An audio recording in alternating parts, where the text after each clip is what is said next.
भैया भैया, वो जो आपके घर मेहमान कार्ड देने आ रहे थे ना, उनका एक्सीडेंट हो गया है।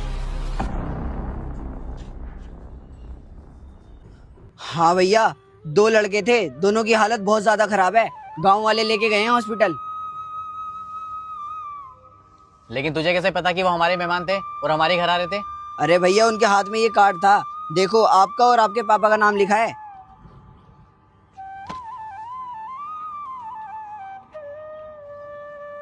भैया हमारे घर से आपका गांव 90 किलोमीटर दूर है। मैं कह रहा था फोन पे ही मान जाते। अरे नहीं नहीं भैया, हमारे यहाँ फोन पे नहीं चलता, घर ही आना पड़ेगा।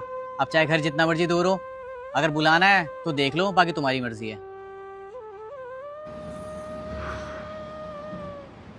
चलना ही पड़ेगा यार, कल चलते हैं। अरे नहीं नहीं, कोई और होगा, क्या पता दूसरे गाँव के हो। अच्छा, अब पहचानने से भी इनकार कर रहा है। मेरे सामने ही फोन आया था उनका, है मैं गवाह हूं इस बात का। कह रहे थे कि भाई फोन पे ही मान जाओ, तुम्हारा घर ज्यादा दूर पड़ता है। लेकिन नहीं, ये नहीं माना फोन पे। हैं अब तू बता, तू संभालेगा उनके घर परिवार को, तू करवाएगा उनका इलाज? है क्या होता अगर तू फोन पे ही मान जाता? ले पकड़ इस कार्ड को। और मैं ये बात बिल्कुल नहीं कह रहा कि भाई एक्सीडेंट तेरी वजह से हुआ है, जो होना होता हो जाता है।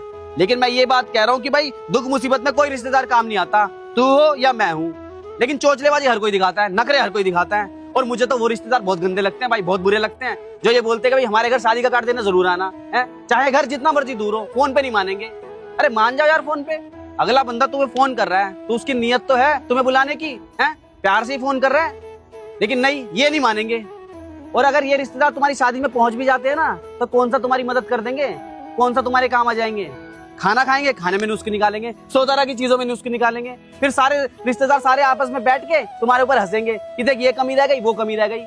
तो यार फिर ऐसे रिश्तेदारों की परवाह करनी क्यों है, ये बताओ। अरे दूर भगाओ ऐसे लोगों को। और देख भाई, बुरा मत मानियो, ये मैं सिर्फ तेरे लिए नहीं कह रहा, हमारे समाज में